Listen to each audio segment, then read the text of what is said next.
You're listening to the Courage Hotline podcast. I'm your host, Candace Doby, leadership development strategist, courage coach, speaker, and author. And on this show, I take real questions from professionals who are stuck in a swirl of fear, doubt, and hesitation. Then I give them candid, coded advice and practical strategies to help them check their fear, conjure their courage, and tackle their peskiest professional problems. Whether you're navigating workplace politics, speaking up in high-stakes meetings, or just trying to bet on yourself, you're in the right place.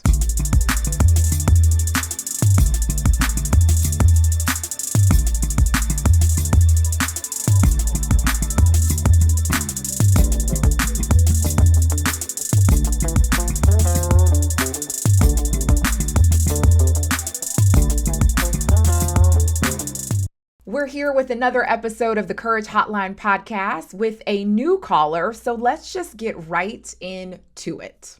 Hey, Candace, thank you so much for taking my question because I need some help. Okay, throughout my career, I've been very ambitious and courageous in hopping from one position to the next. My goal was always to learn more, network more, and move up in each position that I've tackled. I know that it's time to leave my current position, but I've lost a lot of that carefree spirit and confidence in landing my next gig. I've done some soul searching lately, and I think there's some basic factors contributing to this new sense of doubt. I'm getting older, I'm approaching 50, which is hard in a youth-focused environment. The advent of technology, specifically AI, has drastically changed the industry, and I'm about to move to a new city with virtually no professional network. What would you recommend me doing to get some of that lost mojo back? Okay. I adore this question. Thank you for sending it in because I know that there are probably lots of professionals in your situation right now where they are inviting or going through a period of transition. And I know it can feel not that great because there are elements of uncertainty and just the unknown that deal with going through transition. But before we get into the thick of this answer, can we just pause for a second and do a little hand clap? Yes. And that hand clap is for you intentionally, proactively inviting opportunity and possibility into your life. And I know transition doesn't always feel great, but at the same time, with transition comes opportunity and comes possibility. So here's where you are, and this is what you're inviting. Here's what I want to say though, because you mentioned that you've taken a lot of courageous action before, but it's feeling a little harder to do that right now. And I hear this so much with professionals because one of the things that happens, I believe, when we're being invited to take courageous action is we feel like we have to start from the bottom. I feel like, a lot of us forget that we have lived many, many years. We've been in the professional space for many, many years, and there are previous wins that we've had. There are successes that we've had. There are lessons that we've learned. And so when we enter a new period of transition, as you're entering right now, we can often forget that we actually are sitting on a repertoire of experiences that we can use in our next chapter. So I don't want you to walk into this transition believing like, oh my gosh, I got to start completely over. I have no friends. I have no idea about where I'm going to work. All of this may be true in this moment, but also in this moment, what you're being invited to do is remember all of the tools and strategies and wins and lessons that you have that you are bringing with you. So that's just the first thing that I want to mention is it's time to go back into our backpack or pull out some tools and strategies from our back pocket that we put in there years ago. Now we need them for this moment.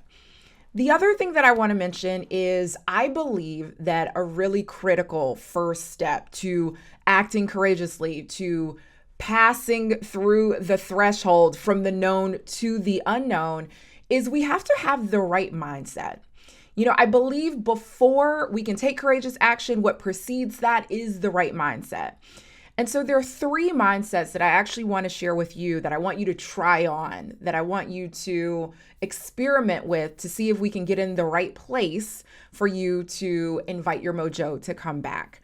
And this is for anybody who is taking a courageous action or wants to courageously move into a new phase of their life or transition to another job. Before we take that action, that can feel very scary and very risky. Let's make sure that we have the right mindset that acts as a very sturdy foundation for us to walk upon. So the first thing that I want to offer to you is the commitment mindset. So part of why I'm thinking maybe you're not feeling like you used to about how energetic and free you used to move through transitions is maybe potentially there's a lack of commitment going into this new transition. And what I mean by that is there are all kinds of things that you can commit to in this stage. And one of the most important is committing to how you are going to show up. So yes, there's a lot of unknowns, a lot of uncertainty, a lot of newness. And one of the things that you can clarify for yourself is how you're going to commit to show up in this new space. Are you going to commit to reaching out to someone in your neighborhood or striking up a new conversation with someone once a day? Are you going to commit to spending 30 minutes, trying to learn new skills or components of AI that you can carry into your next job if that's something that you're interested in? The point of this is so often transitions feel very scary to us. They feel like we have lost control because part of what we're not doing is reclaiming control through making commitments, making a commitment about how we're going to show up in this new space. So I want to invite you to make a commitment to yourself about how you are going to move and shake and take up space in this new chapter. That is the first thing, commitment. The second mindset that I want to put on the table for you to consider is having a curiosity mindset, just being curious. I think as we started this conversation, transitions, they are embedded with a lot of things. And so often what we think about first is we think about the problems that are existent or that exist or are a part of transition. We think about all of the problems. Oh my goodness. What are all the things that could go wrong? How could this not work out for me? And that makes sense because we're wired to pay more attention to potential hazards and dangers than we are to possibility. One of the things that I like to say is that fear is useful. Like we actually need fear. It's a biological response to perceived threats. We need fear, but fear is not sophisticated. All right. So fear can actually not tell the difference between your problems and your possibilities. It does not know the difference. They both start with a P. They look kind of similar to fear. And so what fear will do is it will just blanketly protect you from all of it. It will not give you access to any of it. I'm going to protect you from your problems, but I'm also going to protect you or inhibit you from accessing the possibilities. That's kind of how fear works. And so in order for us to put fear in its place, as I often like to say, is we have to get curious. When you go through transition, it's very easy to get into a negative thought pattern. And I'm not saying that that's where you are, but I am saying that you did mention a couple of things that are creating a barrier for you to go into this space with energy and excitement. So you mentioned your age, you mentioned AI, you mentioned that you're moving to a new place and you don't have any friends in that new place. And so fear would have you to believe that this, honey, is a recipe for disaster. When we stay curious, we can actually disrupt that negative thought pattern. We can disrupt or interrupt the spiral that we might be going through in our thoughts with curiosity. And to make it even more basic than that, curiosity can translate into questions. Of course, helpful questions. Like we can start asking ourselves, am I exaggerating the possibility of X? That question, are you exaggerating the possibility of a particular outcome when in fact the chance of that happening is pretty small? Maybe another question you could ask yourself is, if X happened, So if I take a little longer in the job market, I don't find a job right away, if X happened, what does that really mean? What does that really look like instead of what fear would like us to believe it looks like? And then you can start planning and de-risking some of those outcomes that are less than ideal for you. So maintaining a curiosity mindset is important when we are talking about taking courageous action or trying to regain our energy and mojo for the next phase, for the next step, for the next transition. So what I want to invite you to do is to get curious. How can you get curious about any and everything that's a part of this transition? How can you run mini experiments, as I often love to partner with my coaching clients on? How can we run mini experiments so we can really start to unpack some of the things that are clouding our thoughts, our judgment, which then impact the way in which we behave or take action? So how can you get curious? How can you ask more questions? How can you disrupt negative thought patterns that you might be having? Curiosity is really the foundation that really gets us closer to acting courageously. What would happen if? What would it look like if? Oh, what if I tried this out? And if you start running mini experiments and have energy and excitement and treat those as fun little, access to information, let's call them little offerings. We'll call these offerings. They're offering you information that you can now take into your new transition and go from there and build from there. So we've got the commitment mindset. We've got the curiosity mindset. I think one of the last mindsets that I just want to share with you is the be your own hype mindset. If I could personalize courage, I would say that it is pretty fiery. It's pretty saucy. It's pretty fierce. Okay, courage is fierce. And we often need to match the energy of our inner voice of courage.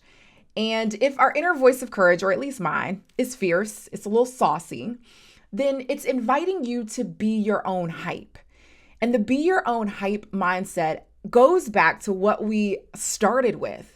And that is remembering that you are sitting on years, because you said you're approaching 50, years of experience, years of wins, of lessons. You're sitting on all of that is really ready and available for you to leverage and access.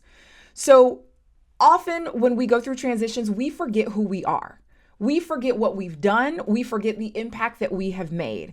And I'm inviting you to match the fierceness of your internal voice of courage and remember who you are. Remember who you have or what you have. Remember what you are working with. That is the be your own hype mindset.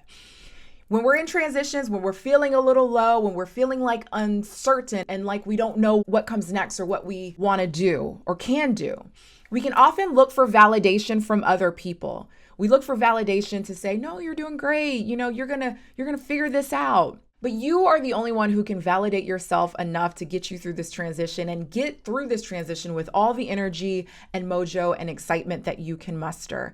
And to do that, I want you to validate yourself and just remember who you are. One final question that I want you to think about, that I'm going to invite you to think about, is this. I'm going to end with this. And that question that we can attach to the curiosity mindset is, do you trust yourself? Do you trust yourself to figure it out?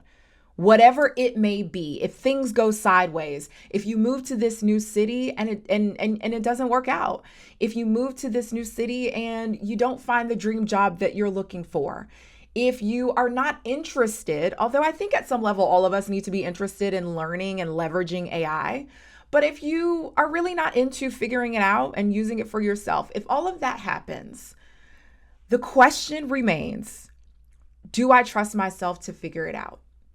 And if you can answer that question affirmatively, if you can say to yourself, listen, no matter what happens, no matter what the outcome is, I trust myself to take the next step and to move forward in a way that makes sense for me.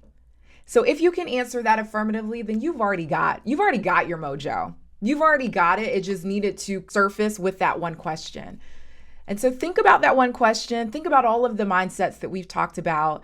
And just remember, you already got everything that you need. You have everything that you need. You're working with it already. And it's just waiting for some commitment. It's waiting for curiosity. And it's waiting for you to be your own hype. All right. So after you have moved to this new place and you've been there for a while and settled in, feel free to call back into the Courage Hotline and let us know how everything is going. Want to take up more space at work without second guessing yourself? Join the Risk Fitness Club, my private community for ambitious professionals like you who are ready to speak up, step up, and show up courageously every single day. We're talking live workshops, expert-led trainings, and a crew that roots for you and your bold moves. Head to CandaceDoby.com to learn more and get on the list. Let's get into some courage candy. These are the bite-sized insights on courage that you can tuck in your pocket, put in your purse, and pull them out whenever you need a taste of courage motivation. Let's talk about what to do when your confidence takes a hit. When you feel like you've lost your spark, your swag, your swagger, your mojo. The antidote? It is not pretending everything is fine. It's not waiting around for someone to hype you up. It's adopting 3 mindsets that put you back in the driver's seat of your career. The first one is the commitment mindset. Pick something and go all in. Not everything, but something. Commit to learning. Commit to showing up. Commit to introducing yourself to one new person a week. Commitment gives you focus, and focus gives you power. Next up is the curiosity mindset. When doubt creeps in, shift from what if I fail to what could I learn? Ask better questions. Explore the new, the uncomfortable, the unfamiliar, not to prove yourself, but to discover yourself, because that is how courage grows. And the last mindset is the believe your own hype mindset. Be your own hype. Write down your wins. Reflect on your brilliance. Say it out loud if you need to. Don't wait for someone to validate your value. Your value is yours to own. Confidence doesn't start with other people believing you. It actually starts with you believing in you. So if the mojo is missing, that's fine. But I want you to know that the mojo is not lost. It's waiting for you on the other side of commitment, curiosity, and courage. Want to be more confident speaking up at work? Start by taking one intentional risk a day. That's what the Risk a Day Challenge is all about. 21 days, 21 risks to help you build the habit of courageous action. No fluff, just movement. If you're ready to train your courage like a muscle, head to CandaceDoby.com and check out the challenge. That's it for today's call on the Courage Hotline podcast. If you got something out of this episode, then be sure to share it with a friend or a colleague who could use a boost of courage. And if you've got your own professional challenge that you want me to weigh in on, visit CandaceDoby.com and leave me a message. The Courage Hotline is written by Candace Doby, produced by Karam Pimpale, music by Lamar Shirley, and production assistance from Monica Dulay.